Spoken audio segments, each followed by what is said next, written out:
Hello everyone. So today I am starting my personal favorite topic, which is current electricity. I just love to solve the circuits. Despite saying that in NEET 2020 no question came from circuits, not even a single question. So from where did the question came? From the basics. And all those basics will be covered in this first hour of current electricity. Current electricity will be taught for 4 hours, but this first hour, despite you may be liking it or not liking it, majority of questions coming in the NEET examination are from this hour. So that's why you need to focus in this hour. Without wasting time, let's start learning the first hour of current electricity. So in current electricity, the first thing we need to talk about is current. What exactly is current? Sir, the mathematical definition of current goes like current is the rate of flow of charge per unit time. So the rate of flow of charge with respect to time is called current. I equals to dq by dt. The infinitely small charge flow upon the infinitely small frame of time required for that charge flow. This ratio is the current. So if they say that current is 1 ampere, it means that every single second 1 coulomb of charge flows. If they say that current is 2 ampere, it means that every single second 2 coulomb of charge is flowing. This is the meaning of current. Now, just by looking at this particular equation, I equals to dq by dt, this differential equation, we can say two things. The first thing is that the slope of charge time graph gives you what? Current. And the second thing that you can say is, if I write this equation dq equals to I dt and integrate it both the side, on the left hand side I will get total charge flow equals to integral I dt, and integral I dt gives you the area under the current time graph. So the area under current time graph gives you integral I dt, and integral I dt is nothing but the charge flow. So you can say here two things just by looking at this equation. The first thing is that the slope of charge time graph gives you the current, and the area under the current time graph gives you the total charge flow. Now once we have talked about instantaneous current, we need to now talk about the average current. Just like instantaneous velocity is dx by dt and average velocity is the total displacement upon total time taken. Similarly, beta, the average current is the total charge flow upon the total time taken. So you need to know the definition of instantaneous current and you need to know the definition of average current.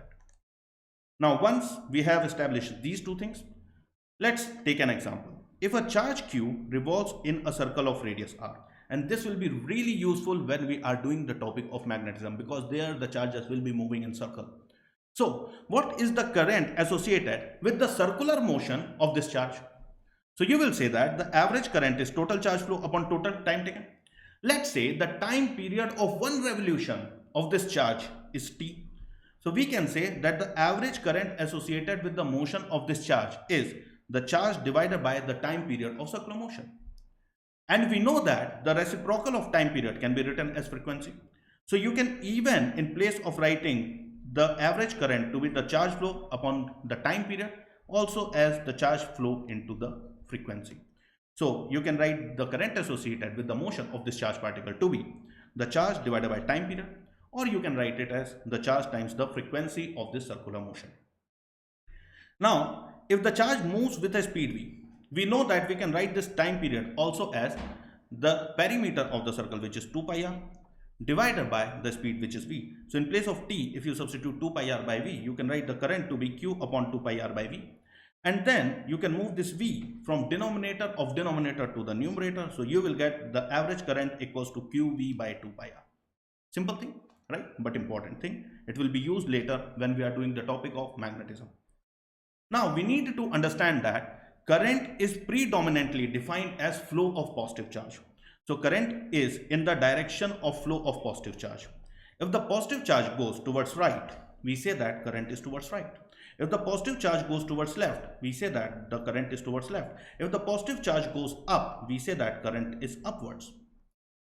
So beta, if the negative charge goes towards right, in which direction you will say that current is there? So you'll say that the current is towards left. So current is predominantly defined as the flow of positive charge. In whichever direction the positive charge moves, that is the direction of current. And in whichever direction the negative charge moves, the current is in the direction opposite to it. So electron, which is a negative charge, if it goes upward, you will say that the current associated with the motion of this electron is downward. If let's say this charge particle, which I took in the example of circular motion, this charge particle is electron. And let's say the electron is moving in this circle anti-clockwise. If the electron moves in the circle anti-clockwise, you will say that the current in this circle is clockwise. Current is predominantly defined as the flow of positive charge. In whichever direction the positive charge goes, that is the direction of flow of current. In whichever direction the negative charge goes, we get current in the direction opposite to it. So let's move on and talk about current and field direction. Now let's say we have a container, and within the container we have got brine solution. Brine solution is nothing but solution of NaCl and water. So this solution will contain sodium plus ions, as well as it will contain Cl minus ions, right? If we deploy an electric field towards right, question is in which direction the positively charged ions will start moving. So sir, if you apply an electric field towards right, then on the positively charged ions, the force will be in direction of field, that is towards right. And on the negatively charged ions, since they are negatively charged, from F equals to QE, the force on them will be in direction opposite to field. So if you deploy an electric field towards right, on the positive charge there is a field towards right, but on the negative charge there is a field towards left. So the positive charges starts to move towards right, while the negative charges starts to move towards left. Now I ask you, in which direction do you get the current due to the motion of positive charge? So if the positive charge is going towards right, you will say that the current is towards right. So due to the motion of sodium plus ion, you will get current towards right. Yes. Now the negatively charged Cl minus ion will start moving in direction opposite to field. Why? Because they will experience a force in direction opposite to field. Since the negatively charged Cl minus ion starts moving towards left, even because of their motion, the current is towards right. So here, because of the motion of positively charged Na plus ion towards right, the current will be towards right in the direction of field. Because of the motion of the negatively charged Cl minus ion towards left, the current will again be towards right. So sir, what are you trying to say here? This thing. Positive charge moves in direction of field. Yes. Negative charge moves in direction opposite to field. Yes. But the current due to both of them is in the direction of field. So due to flow of both positive and negative charges, the current is in direction of field. Tomorrow we will talk about a topic like semiconductor. In semiconductor, the current flows because of both electrons as well as holes. Yes, holes are treated like positively charged ions, right? Now, in that chapter also, I will say whether the charge carrier is electron or whether the charge carrier is hole, the sign of the charge on the charge carrier does not matter. The current produced due to the motion of charge comes out to be in direction of field, and this is something you have to keep in mind. Irrespective of the nature of the charge on the charge particle, the current due to the motion of charge particle will be in direction of field. Great thing, man. Okay, let's move on. If a charge flows through a given cross-sectional area is given by Q equals to 2t square minus 4t plus 6, find the instantaneous current at time equals to 2 seconds and average current between time equals to 0 and time equals to 2. So you need to find the instantaneous current at time equals to 2 and the average current between time equals to 0 and time equals to 2. They have given you the charge flow as a function of time. So if you need to find the instantaneous current, we know that the current at any instant is given by dq by dt. So we know that I equals to dq by dt. If you differentiate this function with respect to time, you will get the differentiation of 2t square will give you 4t. The differentiation of minus 4t will give you minus 4, and the differentiation of 6, which is a constant, will give you 0. So you get 4t minus 4. Now you know the current at any time t. They are asking you current at time equals to 2 seconds. So what to do? So just substitute here 2 seconds. So you will say at time equals to 2 seconds, the current has to be equals to 4 into 2 minus 4, and 4 into 2 minus 4 is 8 minus 4, that is nothing but 4 ampere. So that has to be the current. Now the second part of question, what is the average current between time equals to 0 and time equals to 2? So we know that the average current is nothing but the total charge flow upon total time taken. Now how to find the charge flow from time equals to 0 till time equals to 2? Sir, we know the charge flow till any time t. We can find out how much charge has flown till time equals to 2 seconds. we can find out how much charge has flown till time equals to 0, and their subtraction will give you the total charge flow in the time frame of 2 seconds from 0 to 2, and that will be nothing but the charge flown up to time equals to 2 seconds minus the charge flown up to time equals to 0. So average current equals to total charge flow upon total time taken. That will be the charge flow till time equals to 2 seconds minus the charge flow till time equals to 0 upon the time frame, which is 2 minus 0. Now till time equals to 2 seconds, if you need to find the charge flow, substitute here time equals to 2. So you will get 2 into 2 square minus 4 into 2 plus 6. This will be the charge flow till time equals to 2. If you need to find the charge flow till time equals to 0, here just substitute 0 in place of time. So you will get 2 into 0 square minus 4 into 0 plus 6 and subtract them. You will get how much the charge has flown in 2 seconds. So you will get, on substituting time equals to 2 and time equals to 0, this 6 and 6 get cancelled out. Here you get 2 into 2 square, that is 8, minus 4 into 2, 8, and here all terms are 0. So you get 0 by 2, and that comes out to be 0 ampere percent. That will be the average current. Let's move on to the next example. If a current I varies with time as I equals to A minus Bt, determine the charge flow till the time current drops to 0. So here you can see current equals to A minus Bt. You need to find how much charge will flow till the time the current drops to 0. So sir, what to do here? See, first of all, find out at what time the current will drop to 0. So current will drop to 0 when 0 equals to A minus Bt, when the current is 0. So here you get Bt equals to A, or the current will be 0 at time equals to A by B. So at time equals to A by B, you know that current is 0. Now here, either in place of I, you can write dq by dt equals to A minus Bt, then bring this dt up. So you will get dq equals to A dt minus Bt dt, and integrate both the side, substitute charge from 0 to q and time from 0 to A by B till the time current drops to 0. And then after integrating, substitute the limit, you will get your answer. This is one approach, but this will take a longer time. So the approach I suggest here is the approach of graph.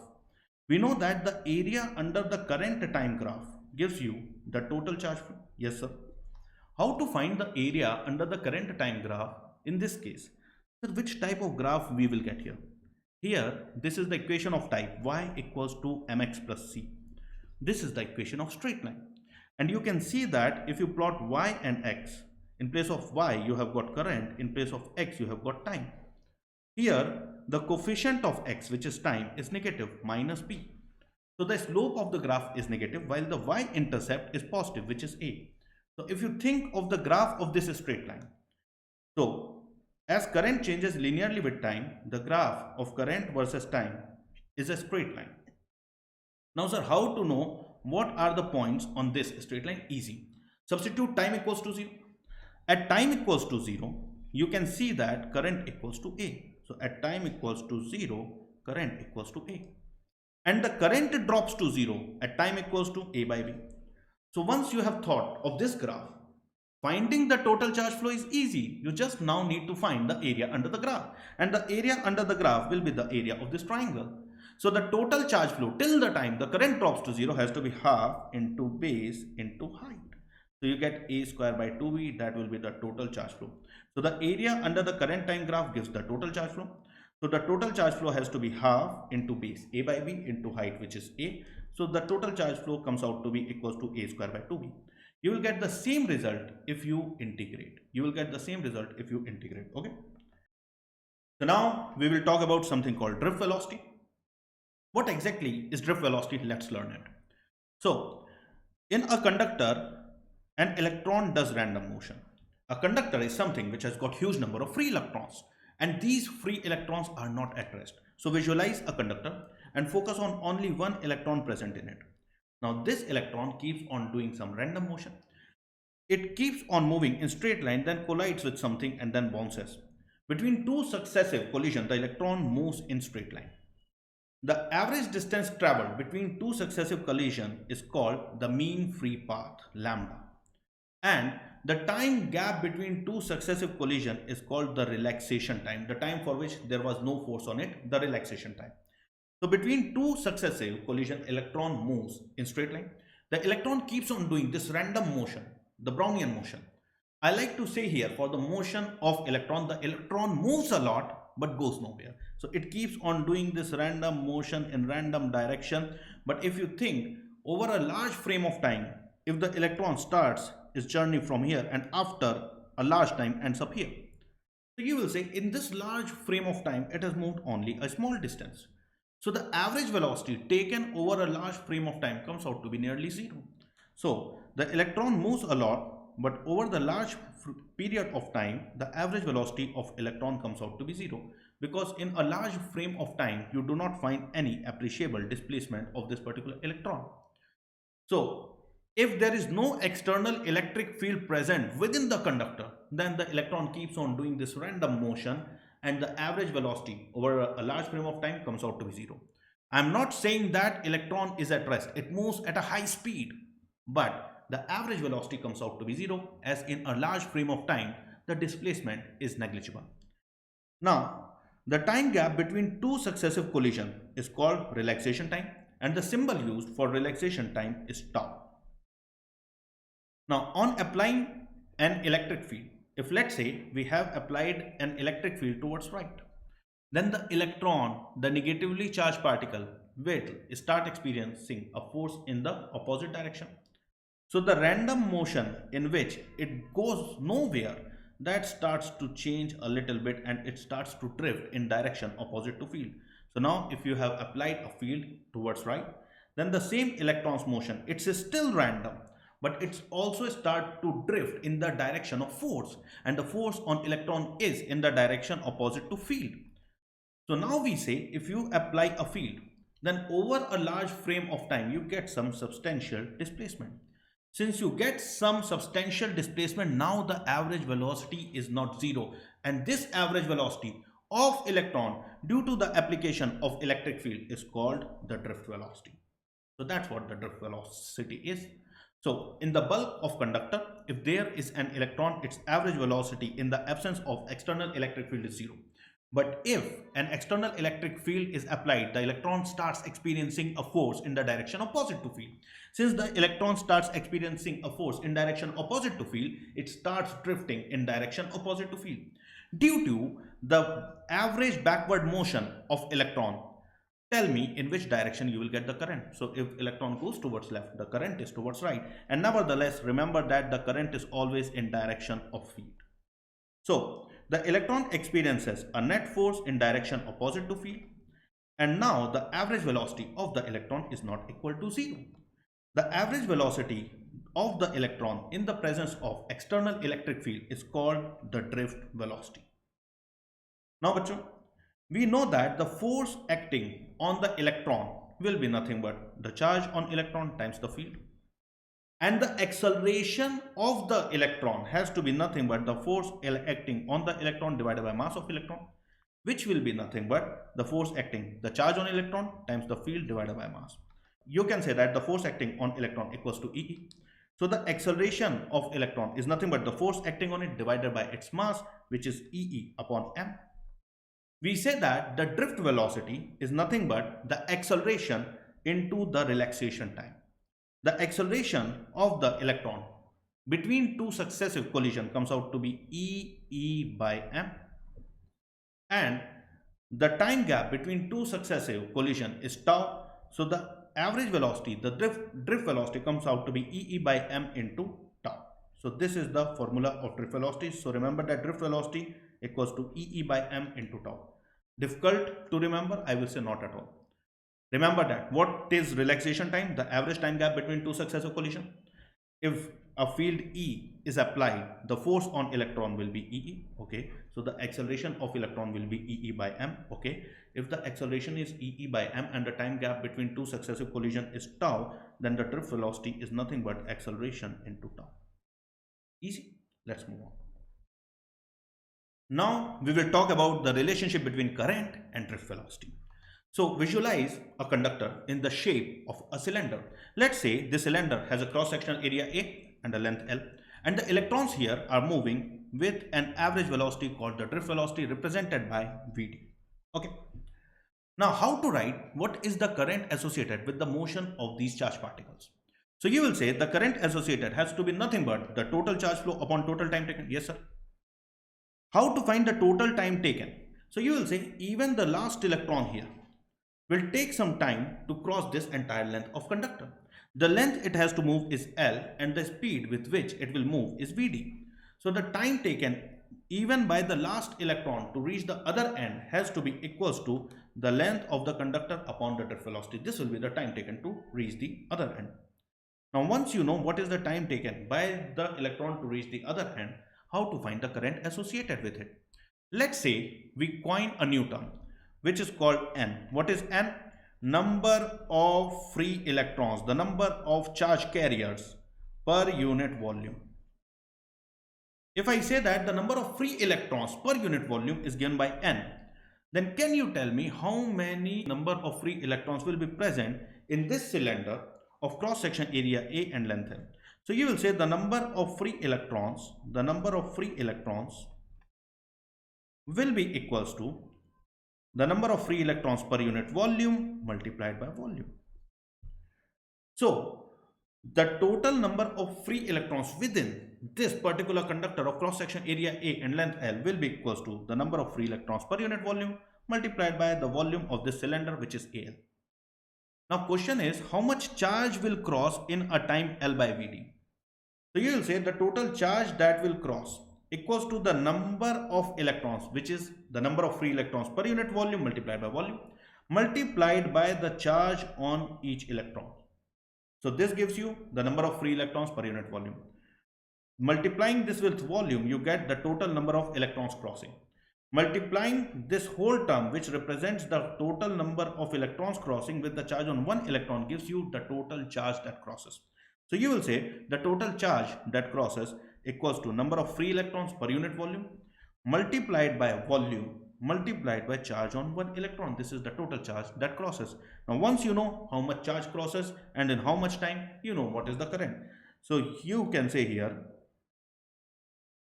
N is the number of charged particles per unit volume. AL is the volume and E is the charge on one electron. So we get the current equals to the total charge flow NALE upon the time taken, which is L by Vd. The Vd moves from denominator to the numerator and the term L and L get cancelled. So you get I equals to NEAVD. Now this is a true incidence. Once upon a time, a student came to me and asked me suddenly, sir, in the formula I equals to NEAVD, what is D? And to be true, it took me 10 seconds to actually figure out what the hell is the doubt. Beta, D is nothing but D is the subscript of the velocity. So the current flow equals to NEAVD. What is N? Number of free electrons per unit volume. What is E? Charge on one electron. What is A? The cross-sectional area. What is Vd? The drift velocity. And we have already learned drift velocity equals to EE, force divided by mass, acceleration into the time constant. This is the drift velocity. Now, we define a new term called current density. Current is dash type of quantity, scalar quantity. It has got both magnitude and direction, but since it do not follow the law of vector addition, current is a scalar quantity. Sometimes in our higher studies, we need to determine current as a vector. So we have defined a vector quantity, current density, which is used and which won't be actually used anywhere in your course of study apart from the basic definition. So how do we write current density? So we say that if there is an infinitely small surface area having an area vector dA, and if an infinitely small current flows through this particular infinitely small area vector dA, then we say that the infinitely small current flow equals to the current density dot the area vector. So this is the basic definition. Di equals to J dot dA. Sir, will we use this anywhere in our course of study? No. Just remember that current density is a vector quantity. In our higher studies, sometimes we need to write current in vector form. So that's why beta current density. While current is a scalar, you take the dot product of current density with the area vector, you get the current. So remember that current is a scalar quantity, current density is a vector quantity. In our course of study, you should be happy using that current density is nothing but current flowing per unit area. So J equals to I by A. Is this the correct method to write it? No. But in our course, we will always take current density to be nothing but the current flowing per unit area. Okay. Now, we know that current equals to NEAVD. Yes, sir. If I bring this area here down, what will I get on the left hand side? I will get current density. So we can even write J equals to NEVD, the number of free electrons per unit volume multiplied by charge on one electron multiplied by the drift velocity. So J equals to NEVD. This is how you can calculate the current density. So now all things I have taught here are important and you need to remember all of them, including that the drift velocity equals to EE by m into tau. Okay, these things are important and question can come from there in your NEET examination. So now let's talk about Ohm's law. Now Ohm's law everyone know V equals to IR, but let's understand it slowly.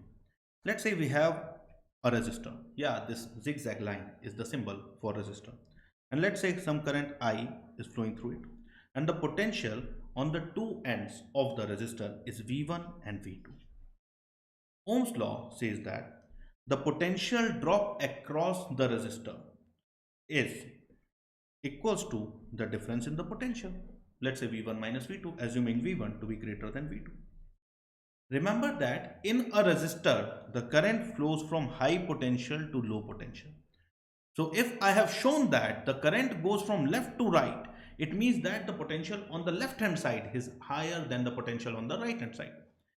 Now, Ohm's law says that the current flowing in the resistor is directly proportional to the potential drop. Potential doesn't matter, potential difference matters.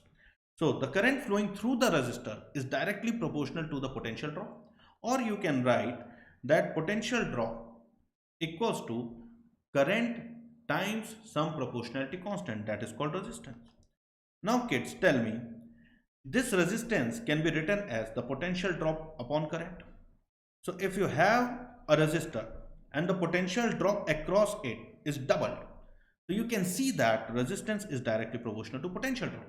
So if you double the potential drop, the resistance becomes double. If you triple the potential drop, the resistance becomes triple. Similarly, you can see that the resistance is inversely proportional to current. So if you double the current, the resistance becomes half. If you triple the current, the resistance becomes 1/3. Do not do these type of stupidity. Here resistance is a proportionality constant. When you double the potential drop, the current flowing becomes double. If you double the potential drop, the current flowing becomes double.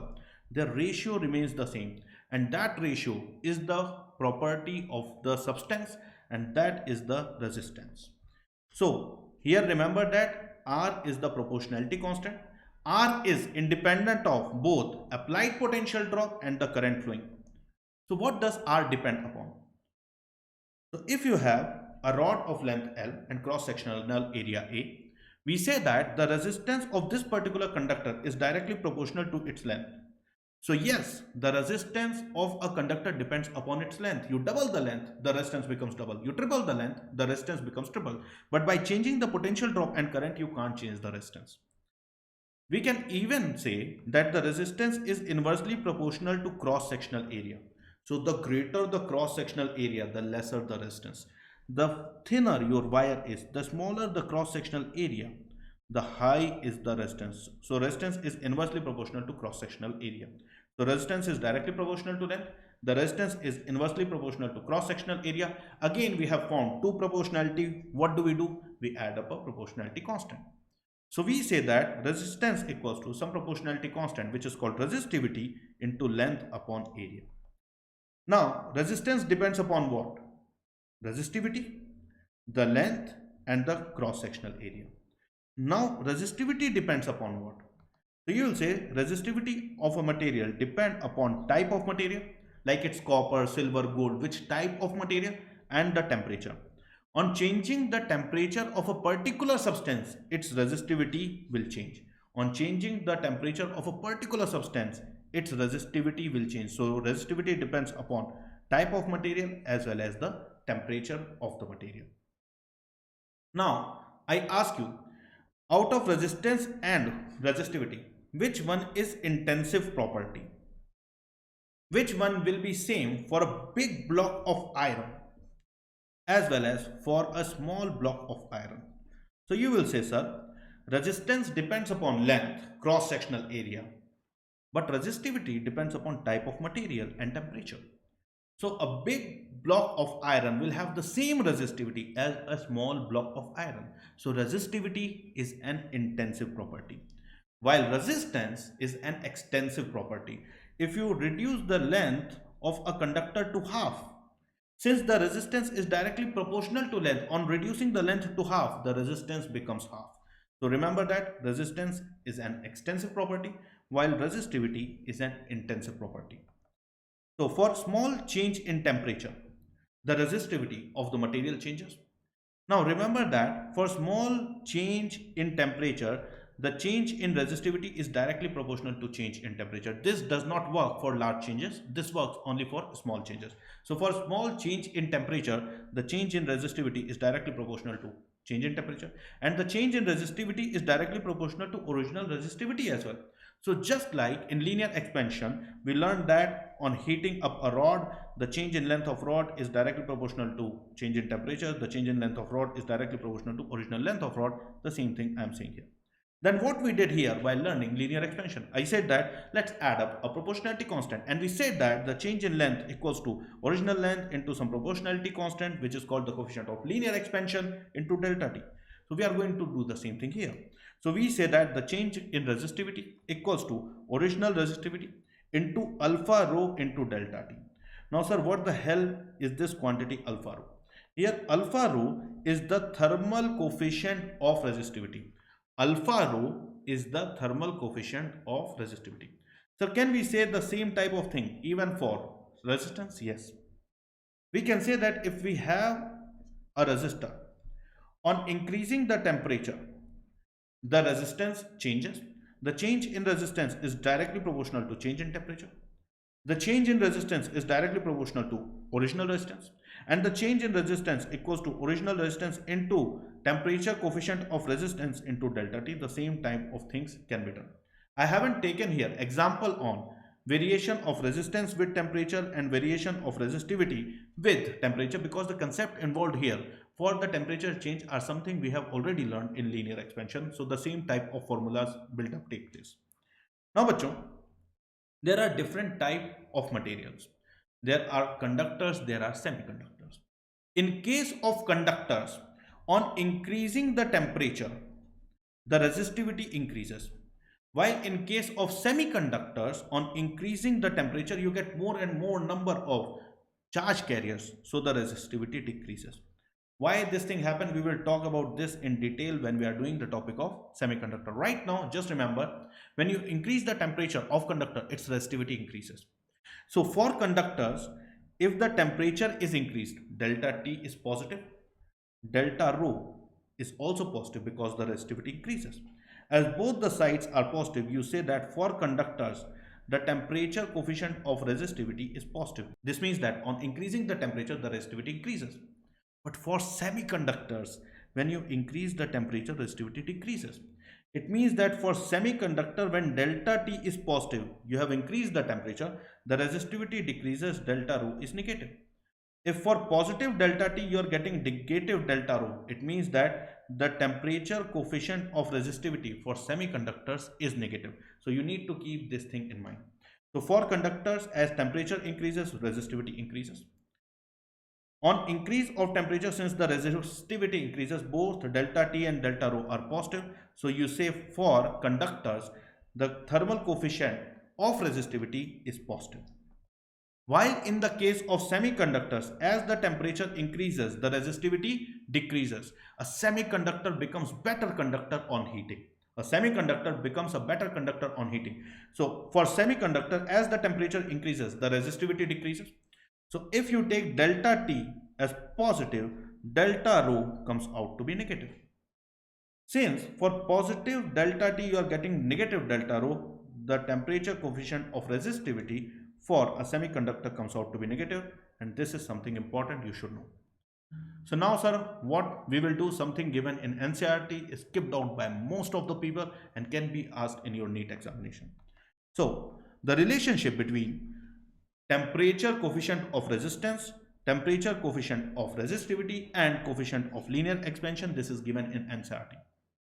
So we know from the definition of resistance that R equals to rho L by A. Yes, sir. So thinking about small changes, can I say that delta R by R equals to delta rho by rho plus delta L by L minus delta A by A? Yes, sir. Now, beta, I have just told you that delta R, the small change in resistance with the change in temperature, is given by original resistance into temperature coefficient of resistance into delta T. So here in place of delta R by R, you can write R into alpha R into delta T by R. Similarly, in place of delta rho by rho, you can write rho into alpha rho into delta T by rho. In place of delta L, you can write L alpha delta T. This alpha is the coefficient of linear expansion. In place of delta A, you can write original area into beta into delta T. What is beta? The coefficient of superficial expansion. Now, bachon, you can see that R, rho, L, get cancelled. Delta T, delta T, delta T, delta T get cancelled. So what you get is alpha R equals to alpha rho plus alpha minus beta. And we have learned in the chapter of linear expansion that beta equals to 2 alpha. So here in place of beta, we have written 2 alpha. So once you open up this bracket, you get alpha minus 2 alpha. That gives you minus alpha. So you get alpha R, the temperature coefficient of resistance, equals to alpha rho, the temperature coefficient of resistivity, minus the coefficient of linear expansion. This is not a voodoo science. This is simple step-by-step process that you can do. And remember this particular result, it is given in NCERT. Just remember here, alpha R is thermal coefficient of resistance, alpha rho here is thermal coefficient of resistivity, and alpha is coefficient of thermal expansion. So now what we are going to do is the practice on Ohm's law. Bachon, let's say you have got this case. Here on the left hand side you have got potential of 22 volt. On the right hand side you have got potential of 2 volt. And there is a resistance of 5 ohm. Simple question, how much current will flow in which direction? So remember that in a resistor, the current flows from high potential to low potential. Sir, why do you always say in a resistor? This statement is not at all true for inductors, for capacitors, for battery. When we learn circuit, we come across these 4 things: resistor, inductor, capacitor, and battery. These are the 4 things that we need to solve in a circuit. Now students think that current flows from high potential to low potential always in everything. No. Current flows from high potential to low potential only in the case of resistor. And if you keep this thing in mind, it will help you solve many questions simply. So remember this line by heart. Delta V equals to IR, work for resistor. Current flows from high potential to low potential. In the case of which one? Resistor. Can I use this statement that current flows from high potential to low potential in case of inductor, capacitor, and battery? No. This statement works only for resistor. So now here the current will flow from high potential to low potential. What is the potential drop? Sir, potential difference. Here 22, there 2. So the potential drop is 20 and the resistance is 5. So the current has to be potential drop upon the resistance. That will be 20 by 5. That will be 4 amps from high potential to low potential. Now let's think of next example. Let's say we have got this case. Now they have told me that we have got resistance of 6 ohm. On the right hand side the potential is 2 volt. The current is flowing from left to right and the current is 2 ampere. We need to find the potential of the left hand. So here you will say, sir, see, current is going from left to right. Yes. If the current is going from left to right, now V has to be higher than 2 volt. Then only current will go from left to right. Current in a resistor flows from higher potential to lower potential. So here you can say V minus 2, the potential difference upon resistance 6 has to be equals to 2. So you will say V minus 2, the potential difference upon the resistance has to be equals to current. Multiply this 6 here, so you get V minus 2 equals to 12. So V comes out to be 14 volt. That's why the potential of the left hand has to be 14 volt, which is 12 higher than the potential on the right. Moving on, the third example. Now question is, on the left hand side you have got potential of 30 volt Here a current of 3 ampere is going from left to right and a resistance of 6 ohm is there. You need to find this time the potential on the right hand side. So sir, what to do? Very simple. Current flow equals to delta V by R. Since the current flows in a resistor from high potential to low potential, we know for sure that V has to be less than 30 volt. This is something I am already sure of. Now how much low? Sir, see, delta V equals to IR. So I equals to delta V by R. On the left hand side, potential is 30. On the right hand side, let's say V. So the potential drop will be 30 minus V. This potential drop divided by resistance 6 has to be equals to current. So you will say 30 minus V equals to 18, or V comes out to be 12 volt. That's why the potential on the right hand side has to be equals to 12 volt. Simple. Next example. Now you have got this case. On the left hand side, potential is 6 volt. On the right hand side, minus 10 volt, negative 10, lower than 0. How much current will flow through this 2 ohm resistance? So you will say, sir, simple. Current flow has to be equals to the potential drop, which is 6 minus 10, divided by the resistance, which is 2. 6 minus 10 becomes 6 plus 10, which is 16. And 16 by 2 gives you 8 ampere towards right. That is from high potential to low potential. Next, if we have got this case, that on the left hand side we have got potential V, on the right hand side we have got potential of 10 volt, and there is a resistance of 6 ohm through which a current of 3 ampere is flowing. So you will say, to find the potential V, what should I do? I will simply say the potential drop upon resistance has to be equals to current. So the current of 3 ampere has to be equals to the potential drop, which is V minus 10 divided by the resistance 6. This has to be equals to 3. So you will say V minus 10 equals to 6 into 3, which is 18, or the V has to be equals to 28 volt. Now, one important thing I am saying again, you have to keep this in mind. In a resistor, current flows from high potential to low potential. Do not try to apply this statement on inductor, capacitor and battery. In them, current can go from anywhere to anywhere. But only in a resistor, the current flows from high potential to low potential. Moving on. How do we write the Ohm's law in vector form? Sir, Ohm's law says that delta V equals to IR. Current is a scalar. How can you write Ohm's law in vector form? That's why we define a quantity called current density. So when we write the Ohm's law in vector form, actually we are using current density. So sir, how to remember this? It's simple, just focus. Let's say we have got this conductor of length L through which a current I is flowing. Let's say the potential on the two end is V1 and V2 and the cross-sectional area of this conductor is A. From Ohm's law, you know that the potential drop, which is V1 minus V2, assuming V1 to be greater than V2, will be equals to current into resistance. Now, in place of resistance, you can write the resistivity into length of the conductor divided by its cross-sectional area. So, in place of resistance, write rho L by A. Now, beta, do a little bit of rearrangement. Bring this L down here. So, you get on the left hand side the potential drop per unit length, and take this I by A together. So, you can write delta V by L, potential drop per unit length, equals to current upon area into the resistivity. What is potential drop per unit length? The potential gradient. What is potential gradient? Electric field. So here in place of delta V by L, you can write electric field.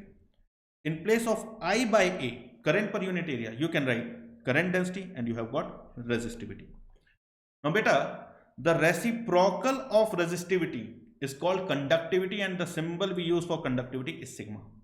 So since you have got E equals to J into rho, you can think of electric field to be current density upon sigma, and you can bring this sigma to left hand side and say that current density equals to sigma E. In the vector form, you can write the current density, which is a vector, equals to the conductivity times electric field. So you get the current density equals to conductivity times electric field. This is the Ohm's law in vector form. Now what is sigma here, beta? Sigma is conductivity. Tell me, on heating a conductor, what happens to its conductivity? Sir, on heating a conductor, yeah, its resistivity increases, and resistivity and conductivity are reciprocal. So if resistivity and conductivity are reciprocal, on heating a conductor, resistivity increases, so the conductivity will decrease. Okay, so remember this formula. This is nothing but Ohm's law in vector form. The current density equals to conductivity times electric field.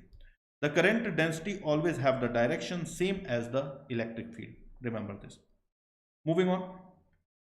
Now this is the new found love of all competitive examinations. Color coding of resistors. So from here in the last 2-3 years many questions are coming.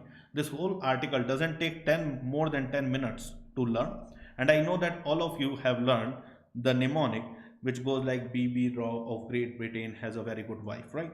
So there are some colors associated with these colors: black, brown, red, orange, yellow, green, blue, violet, gray, white, gold, silver, no color, which goes like B.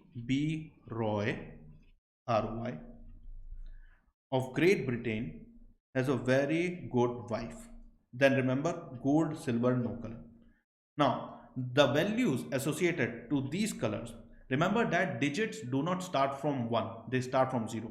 So for black, we have got value of 0, brown 1, red 2, orange 3, and so on.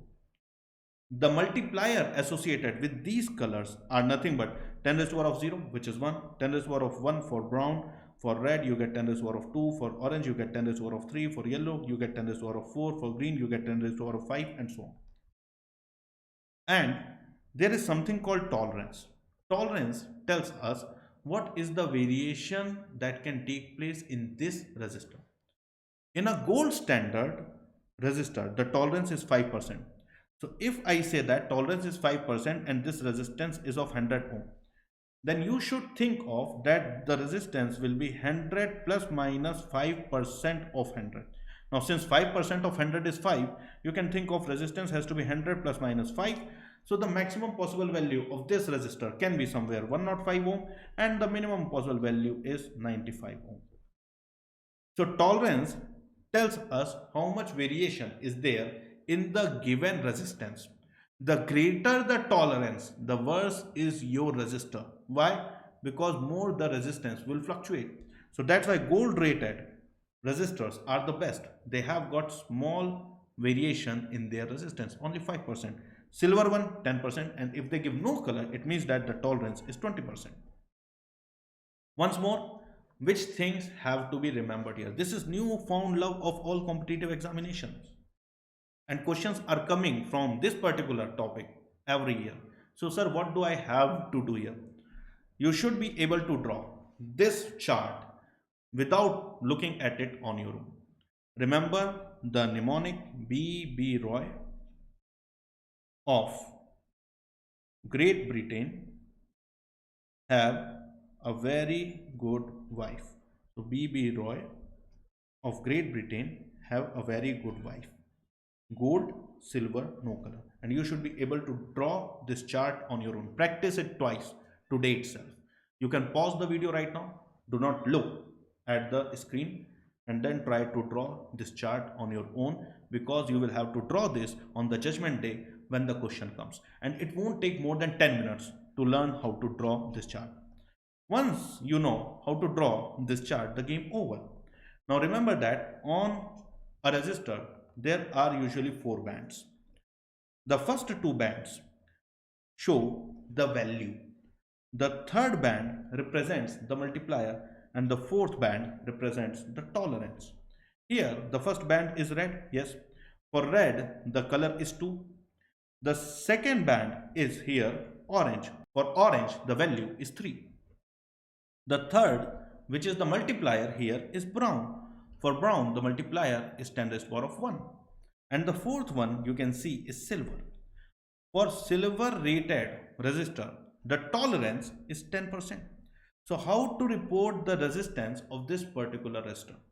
So the first 2 represents the value, the third one represents the multiplier, and the fourth one represents the tolerance. Keep this in mind.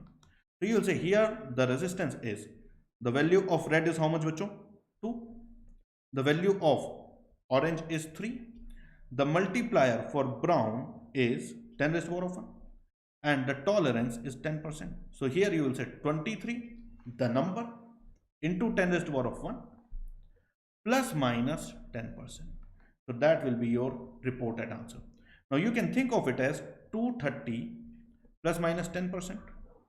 What is 10% of 230? So sir, 10% of 230 is 10 by 100 into 230, that gives us 23 ohm. So you can even report the same answer as 230 plus minus 23 ohm. That can also be your reported answer. So let's do two questions here for practice and then move on to the next topic. So in the figure, the carbon resistor has band of different color on its body. The resistance of the following body is. So we have got a resistor in which the first strip is white, the second strip is brown, the third strip is red, and the fourth strip is silver. They will ask you, determine what is the resistance. Now with silver, I remember that the tolerance is 10%, gold 5%, silver 10%, no color 20%. But how to remember which color for white, which color for brown, which color for red? That's why you should know how to draw the chart. Use the mnemonic BB Roy of Great Britain has a very good vibe and think of the chart. For white, the value we get is 9. So this first one represents 9. For brown, the value we get is 1. So this is 9, 191. For red, the multiplier is 10 raised to the power of 2. So this is 91 into 10 raised to the power of 2. And for silver, the tolerance is 10% plus minus 10%. So that is the answer, 91 into 10 raised to the power of 2 plus minus 10%. That is your answer. So you need to remember the table. You need to remember the table to get the answer for color coding. That's why I am saying pause the video, do it twice with your own hand, compare the chart with me given in the lecture.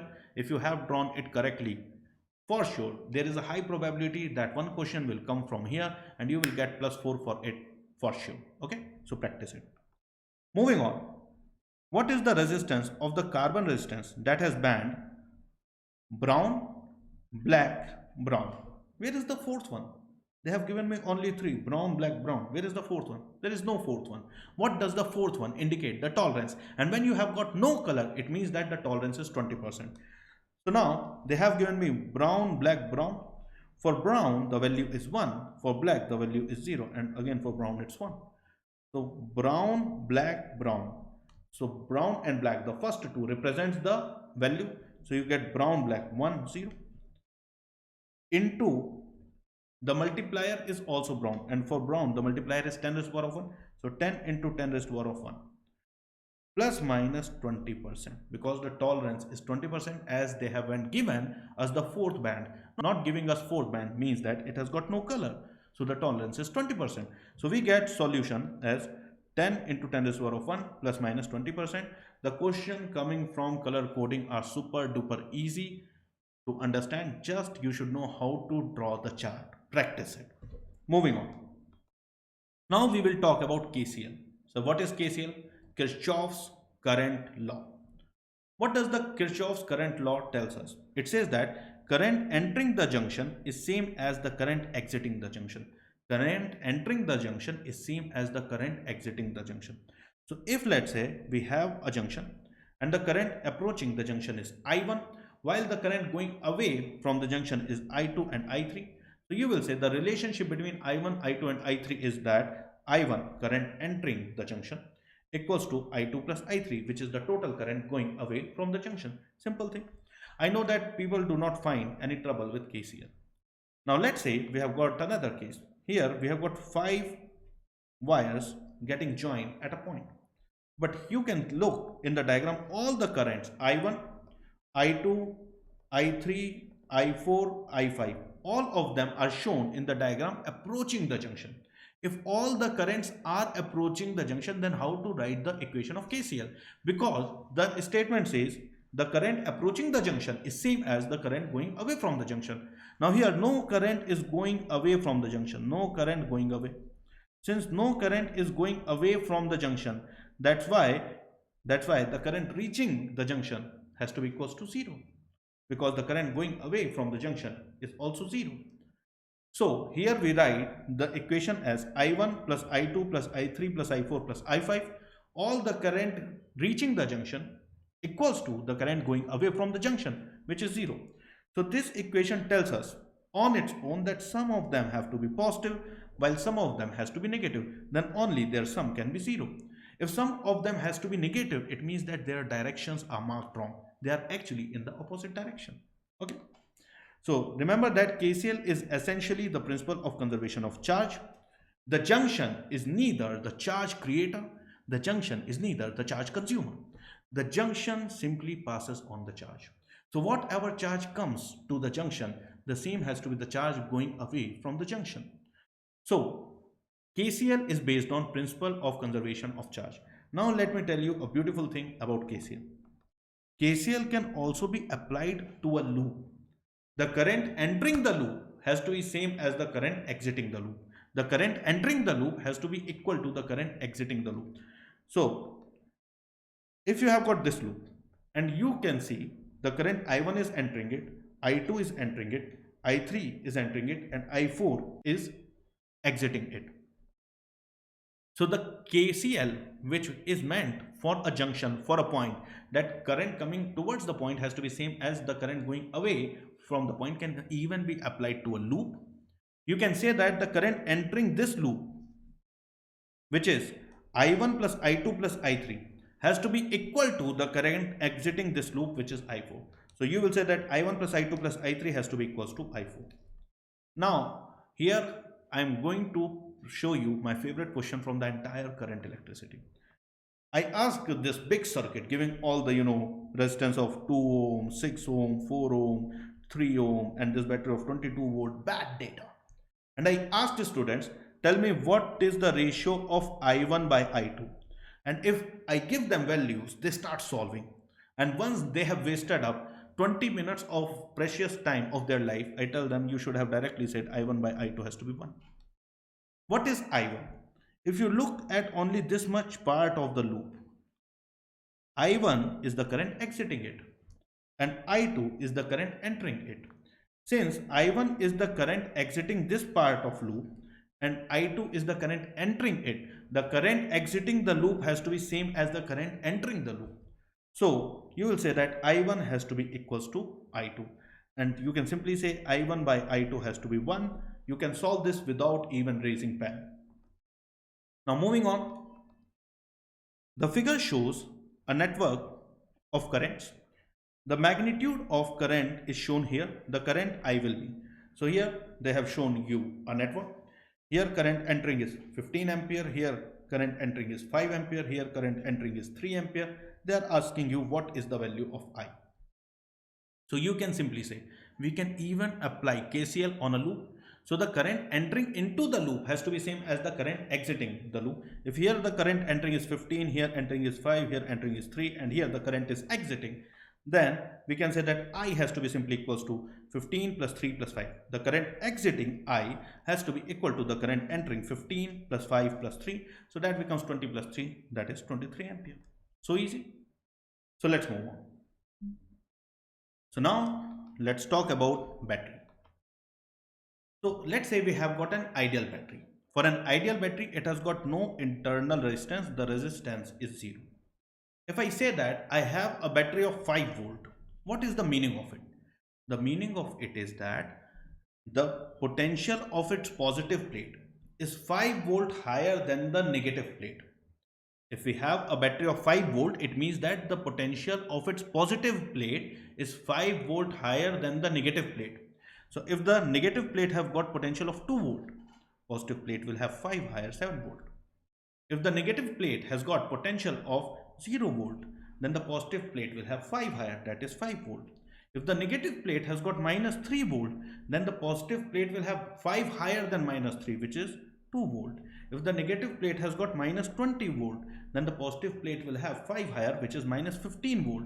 So when I say that I have got a battery of 5 volt, what should I think?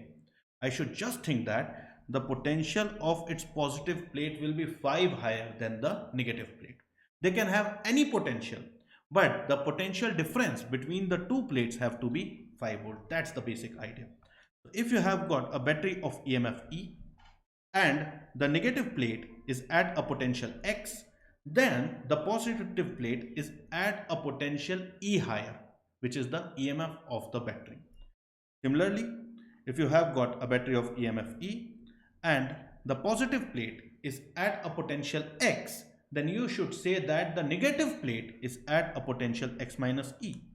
So if you take the potential of negative plate to be X, then the positive plate should have X plus E. So it is E higher than the negative plate.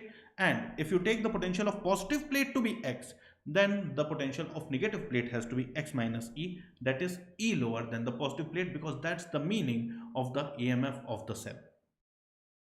Now, a battery of EMF E has a potential difference E across its terminal. That's the basic idea. Now, let's take one example. Let's say we have an ideal battery of 5 volt. Ideal battery of 5 volt. It has got no resistance whatsoever. And we have connected in series with it a resistance of 2. Let's say the left end of this whole line has a potential of 10 volt and a current of 1 ampere flows in this line. Question is, what is the potential at point B? So here you will say, okay, here the potential is 10 volt. Till the time no electrical device will come, the potential due to the wire won't change. So you will say all these points will be at same potential of how much? 10 volt. This means that the positive plate of the battery is at a potential of 10 volt. This battery is of 5 volt. Can you tell me, if the potential of the positive plate of the battery is 10 volt, then what will be the potential of the negative plate? Then it has to be 5 lower, because the battery is of 5 volt.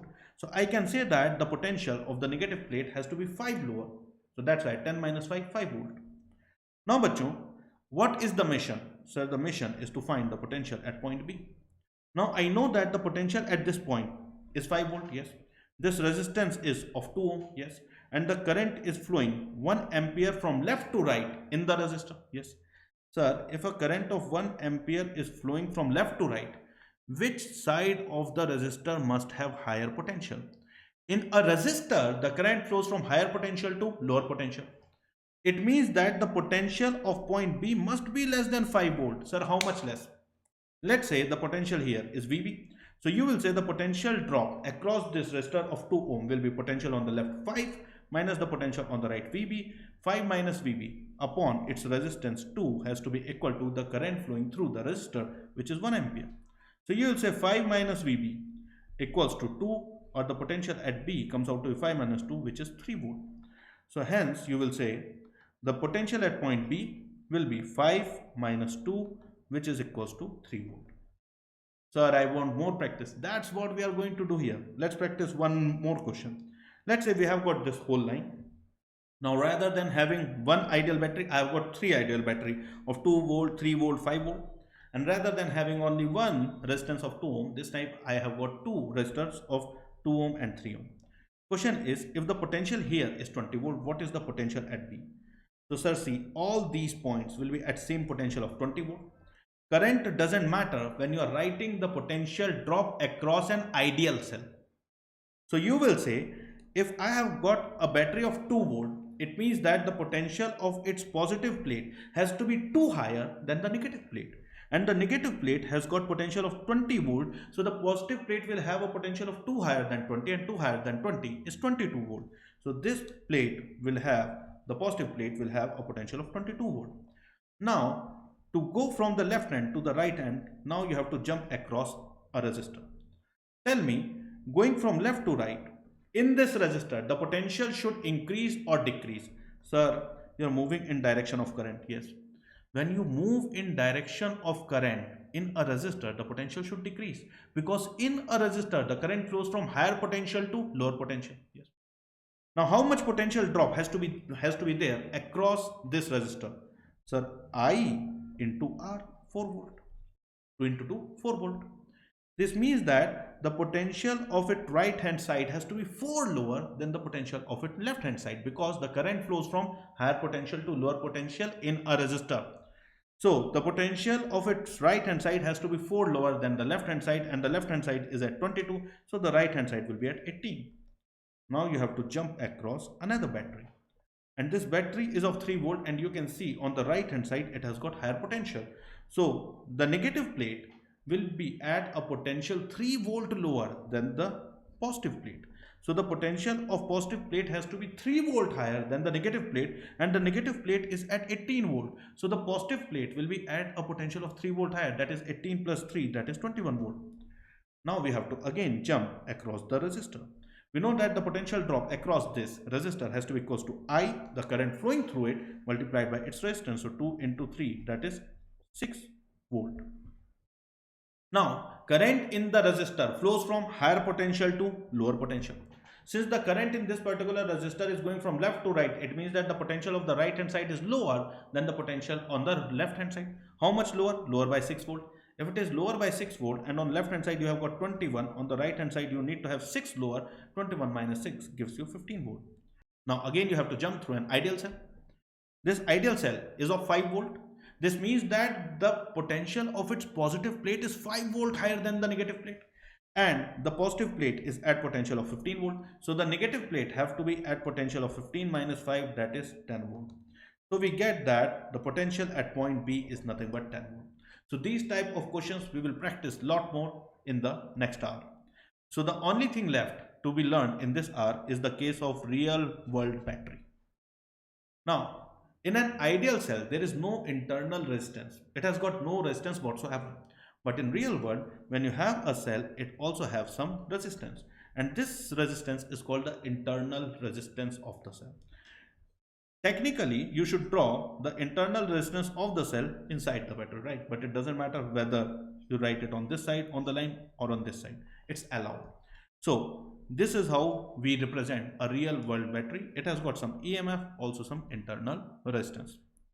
Now tell me, if I show you this circuit, there is a battery of 16 volt, ideal cell, and connected to a resistance of 4 ohm. How will be the current in this circuit? And you know that the current in this circuit will be clockwise. The current will come out of positive plate of the battery and will go into the negative plate. I ask you another common sense question. This cell is getting charged or this cell is getting discharged? So when you use a cell, the cell gets discharged. Okay. So I want to ask you next question. If I just draw a cell and show that the current is coming out of positive and entering into the negative, this cell is getting discharged or this cell is getting charged. So sir, this is how cells usually work. The current comes out of positive and goes into negative, and when we use the cell, this is how the current drives. So when the current comes out of the positive plate of cell and enters into the negative plate, we say that the cell is working as it is meant to work, and when the cell works, it gets discharged. So this cell is getting discharged. So we say that this is a cell getting discharged. To charge a cell, the current must enter into the positive plate and must exit from the negative plate. So we say that a cell is getting discharged when it works normally, right? The current comes out of positive and enter into negative. And we say that a cell is getting charged when the current enters into positive and exits from negative. So this cell is getting charged. So what's here? When you say that the battery is getting discharged, current comes out of the positive plate and current must enter into the negative plate. Now, if you have got potential of this leftmost and as VA, and let's say some current I is flowing through this cell, question is what will be the potential drop across this particular cell? So you will say if current I is flowing, if here the potential is VA, then here the potential will be VA minus E. A cell of EMF E has got its positive plate at a potential E higher than the negative plate. So if the potential of this point is VA, VA, VA, VA, VA, all of them VA. So potential of this point has to be VA minus E. You are moving from positive plate to negative plate. Now because of this internal resistance property, tell me if the current in this resistance is from right to left, which side will be at higher potential? So the right hand side. How much higher?